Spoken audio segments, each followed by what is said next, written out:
Okay, breaking news. It is Saturday, January 24, 2026. We're getting urgent reports right now that Iranian submarines, specifically the Ghadir and Fateh classes, have started moving. Tactical movements toward the Arabian Gulf, right near the Strait of Hormuz. Looks like they're getting ready for a major operation. And of course, Iranian officials are warning that any U.S. military action will be met with, quote, significant retaliation.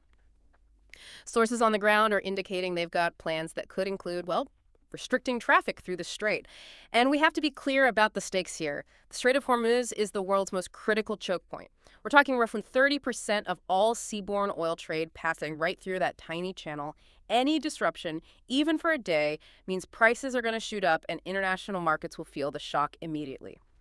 Look, before we go any deeper on this, I want to talk directly to you, our listener. If you believe in the defense of democracy, if you stand with Ukraine and Europe against authoritarian aggression, then we really need you on board. The events we're about to break down today are not happening in a vacuum. They're part of a global struggle. So please, if you can, subscribe to Defense Reports. It's your go-to source for timely, in-depth military and defense reports. I'm Alex. Join me and my co-host for a sharp, no-nonsense breakdown of the latest in global defense news, military technology, and strategic developments. And today we are covering the so-called Shahid Mohammad Nasiri exercise. More importantly, we're going to cover what is actually happening right now in silence beneath the waves of the Persian Gulf. It's good to be here. And honestly, what's happening beneath the waves is, well, it's maybe more concerning than anything happening on the surface. We're in a situation where, and this is going to sound strange, a submarine that's smaller than a semi-truck might be a bigger threat to a U.S. carrier than a battleship would be, at least in these very specific waters. That sounds completely backwards. Usually in naval combat, bigger is better, tonnage wins. But we're going to get into exactly why that asymmetry is so dangerous. We're also going to talk about the pincer, how all this in the Strait of Hormuz is actually linked to a secret runway on Mayoun Island in the Red Sea. And we absolutely have to connect the dots to the Shadow Fleet. Hmm. We have to talk about Russia, China, and how this whole sanctions evasion scheme is keeping these regimes afloat. Because when you boil it all down, the fuel for the war in Ukraine is being paid for by oil moving through these exact waters. Exactly. So let's start there. Let's unpack this. We've got reports of these Ghadir and Fateh submarines moving out. To the average person, a sub is a sub. It goes underwater. It fires torpedoes. But you're saying size is the key factor here, just in the opposite way we'd expect. Why are we so worried about what some people call midget submarines? It's a classic case of using the environment to your advantage. I mean, look at the Ghadir class. Iran has, somewhere between 14 and 19 of them? And they are incredibly small, only about 117 tons. A U.S. Virginia-class attack sub, for comparison, is nearly 8,000 tons. So we're really comparing a speedboat to a cruise ship. In terms of size, yes. But here's the tactical part. The Persian Gulf isn't the deep open Atlantic where our big subs are king. It's what's called a littoral environment. It's very shallow, averaging only 50 meters deep, and acoustically, it's just a total nightmare for sonar. What do you mean acoustically a nightmare? For the person on the U.S. destroyer listening in, what does that sound like? Okay, imagine trying to hear a specific whisper in a quiet library. That's the open ocean. Now imagine trying to hear that same whisper in a packed sports bar during the finals with a live band playing. That's the Persian Gulf. You've got commercial shipping noise, oil rigs vibrating, even biological noise shrimp, whales. It's chaos. And the water itself is different there, I've read, the temperature and the salt. Exactly. The intense heat causes these sharp layers of different salinity and temperature. They're called thermoclines. And these layers act like mirrors for sound waves. A sonar ping from a destroyer might just bounce right off one of those layers. It would never even detect the submarine hiding just 10 feet below it. So the Ghadir is basically designed to hide in that noisy sports bar. Perfectly put. They can literally just sit silently on the seabed. They're so small and light they don't sink into the mud. They shut down their diesel-electric generators and just wait, blending in with all that acoustic clutter. Our big, sophisticated sonar systems, the ones designed to hunt huge Soviet subs in the deep, they really struggle to pick out this tiny signature from the noise of a supertanker passing overhead. That's terrifying. It's not a hunter, it's an ambush predator. It's like a trapdoor spider. It is. They don't have to hunt, they just wait. Yeah. And they're well armed. They've got Valfarge heavyweight torpedoes. The Iranians claim these have 6 times the power of a cruise missile. And now they've got the Jask-2, a submarine-launched anti-ship missile. So they can pop up, fire and be gone before anyone even knows what hit them. Okay, so that's the Ghadir, the seabed sniper. But the reports also mentioned the Fateh class. Is that just a bigger version? The Fateh, which means conqueror, is. It's a big step up for Iran's own naval engineering. It's a lot bigger, about 500 tons. It can dive deeper, down to 200 liters, and it can stay out for over a month. This isn't just for guarding the coast anymore. The Fateh lets them project power across the region. It's a real jump in their homegrown tech. So you've got the Ghadir hiding in the shallows and the Fateh that can roam further out. And the geography is the real killer here, isn't it? That's the nightmare scenario. The Strait of Hormuz is a bottleneck. At its narrowest, the shipping lanes are only 2 miles wide. 2 miles.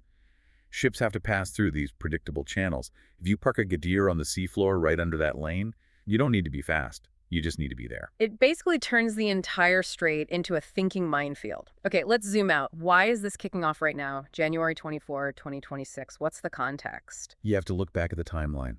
Remember what happened in June 2025, the so-called 12-day war. Right, Operation Rising Lion. That was the joint U.S.-Israeli strikes against Iranian assets. Exactly. And those strikes seriously degraded Iran's air defense network, their nuclear sites. Their ability to threaten the skies was basically shattered. So what we're seeing now is a pivot, a doctrine shift. They call it active deterrence.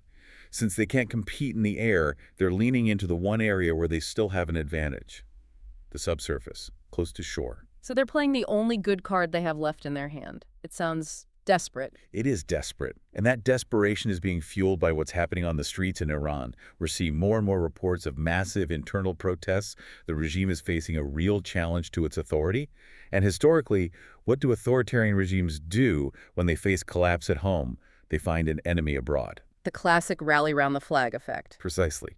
Create a skirmish in the strait, tell your people we're under attack by the great Satan, and suddenly domestic problems don't seem so important. It's a survival tactic. And the U.S. isn't just sitting back and watching. We've seen assets moving into the area. Oh no, the pieces are definitely on the board. The USS Abraham Lincoln Carrier Strike Group is in the Arabian Sea. And, maybe even more important, the USS Georgia is there too. And that is a guided missile submarine, an SSGN.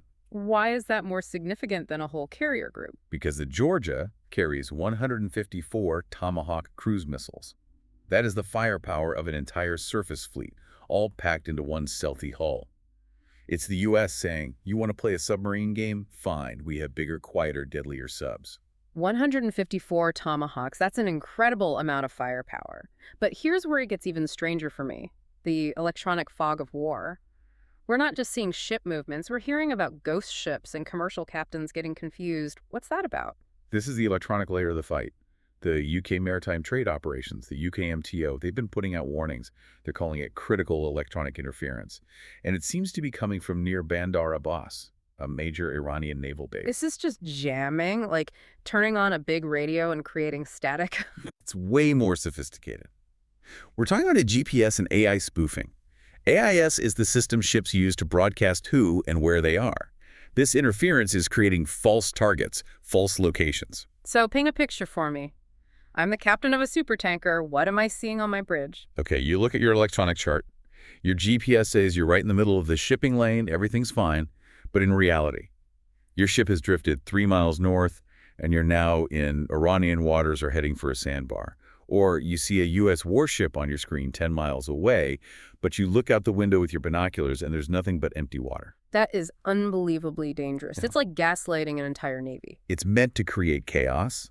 It masks the movements of those Iranian submarines we talked about. And it totally confuses Western sensors. It creates this gray zone where an accident becomes almost inevitable. The tension goes to the roof. And speaking of tension, let's talk about the economy, the wallet. Because this isn't some far-off problem. It affects everyone listening. It means inflation, almost right away. Brent crude oil has already spiked. It's bouncing between $65 and $80 a barrel. But some analysts are warning that if the strait actually closes, we could see $91 oil by the end of the year. And that hits you at the gas pump, it hits your heating bill, it raises the cost of literally everything that gets put on a truck or a ship. And there's a hidden cost too, insurance. The war premium. When a ship enters a high-risk area, the insurance companies charge an extra fee. It's called an additional war risk premium, or AWRP. How big of a jump are we talking about? It's huge. Rates for ships going through the Gulf have tripled, in some cases quadrupled, just in the last week. A single trip for a supertanker now costs hundreds of thousands of dollars extra, just for insurance. And you know the shipping companies pass that cost right along to the consumer. Every single time. But here's a really fascinating irony in all this. Who buys most of Iran's oil? It's China, isn't it? Yeah. Has been for a while. Correct. About 77% of Iran's oil exports go to China. So when Iran threatens to close the strait to hurt the West, they are simultaneously choking their single biggest economic partner. Which puts Beijing in a really awkward position. A terrible position. They need the oil to fuel their economy, but they're politically backing the very regime that's threatening to turn off the tap. It's like they're paying the arsonist who's threatening to burn down their own house. A very delicate balancing act for them. But let's broaden this out, because this gets to the heart of why we're doing this deep dive. We open by talking about supporting the defense of democracy in Europe. So how does a tiny submarine in the Persian Gulf connect to the war in Ukraine? They seem like different worlds. They're not. Yeah. They are absolutely the same world, and in many ways the same war. This is the connection that gets missed. You have to look at the Shadow Fleet. Define that for us. What do you mean, Shadow Fleet? It's a massive network of old, barely seaworthy tankers. They operate without proper insurance. They turn off their tracking transponders. They fly flags from countries that don't ask questions. They do ship-to-ship oil transfers in the middle of the ocean to hide where the oil came from. And who's using these ships? It's an alliance of convenience, really. Iran, Russia, and to a degree, China. They've built this economic bloc to move oil and money completely outside the Western banking system. It's how they evade sanctions. So the money from Iranian oil sold in the Gulf ends up funding the Russian war machine. That's it, exactly. It's a symbiotic relationship. And for Russia, any turmoil in the Middle East is a strategic gift. It forces the U.S. and NATO to divert ships, planes, intelligence assets. Every U.S. carrier group that has to sit in the Arabian Sea is one that's not the North Atlantic or the Med, deterring Russia. It stretches democratic defenses thin, forces the West to play a global game of whack-a-mole. And it's more than just a distraction. There's technology sharing. We know Russia is using Iranian-made Shahed drones in Ukraine. But more fundamentally, a spike in global energy prices hurts Western economies. And when Western economies are unstable, political support for funding Ukraine starts to fray. Voters get more worried about the price of gas than the freedom of a country thousands of miles away. So standing firm in the Gulf isn't just about oil. It's indirectly supporting the front lines in Europe. 100%. It is one interconnected theater of operations. You can't separate the security of the Strait of Hormuz from the security of Kyiv. If the West blinks here, it sends a message of weakness that will be heard loud and clear in Moscow. Okay, we teased this earlier. The pincer. This takes us to the other side of the Arabian Peninsula. There were some Saudi TV leaks about a second front. What is happening in the Red Sea? This is all about Mayun Island. It's a volcanic island sitting right in the Bab el-Mandeb Strait. That's the other choke point. It's the gateway to the Red Sea and the Suez Canal. And what's special about this island? Well, reports started surfacing, first leaked from Saudi sources, about a new runway being built there by the UAE. But the really explosive allegation was that this runway could accommodate Israeli aircraft. Israeli jets operating off the coast of Yemen. That's a game changer. It completely alters their strategic reach. It's huge. And of course, the Houthis in Yemen, who are backed by Iran, have reacted very, very aggressively to these rumors. And this is what creates the pincer. Help us visualize that. Think of a map of the Arabian Peninsula. At the top right, you have the Strait of Hormuz, threatened by those Iranian subs. Then at the bottom left, you have the Bab el-Mandeb, threatened by Houthi missiles from Yemen. So global trade gets squeezed from both sides at the same time. Exactly. And it forces the U.S. Navy and its allies to split their focus, to split their assets. You can't just guard the front door anymore. You have to guard the front door and the back door simultaneously. It's a defensive nightmare. So with all this on the table, the subs, the spoofing, the pincer, what happens next? What are the scenarios that intel analysts are looking at? Well, there are really two main paths this could go down right away. The first one, let's call it Scenario A, is the blockade of demonstration. Just a flex, like a show of force. Right. A short, performative closure of the strait. Maybe for 48, 72 hours. They declare a military exclusion zone for an exercise. Just to prove to the world that they can do it if they want to. Exactly. It's for their domestic audience to project strength. It'll spike oil prices, it'll scare the markets, but it probably doesn't lead to all-out war. It's a calculated move. And the other option? That would be Scenario C.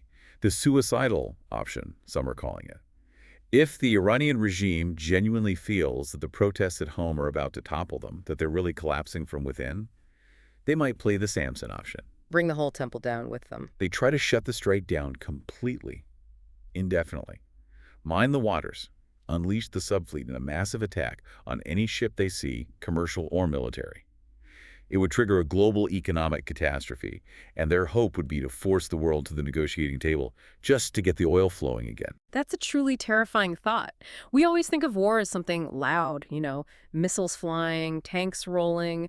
But the real war right now seems to be happening in silence, on the seabed, in the code of GPS signals, in the server rooms of London insurance markets. That's exactly right. And the critical question isn't just, will they fire a torpedo? The question is, how long can the global economy hold its breath if they decide to close that valve? The submarines are just the hand on the tap. And right now, that hand is tightening its grip. A very sobering thought to end on. This is clearly a situation that's evolving by the hour, and we'll be tracking every movement of those Ghadir and Fateh fleets. You've been listening to Defense Report, where we analyze the latest in military strategy, global defense, and advanced weaponry. And remember, staying informed is always the first line of defense. Subscribe to Defense Reports, your go-to source for timely, in-depth military and defense reports. We'll catch you next time.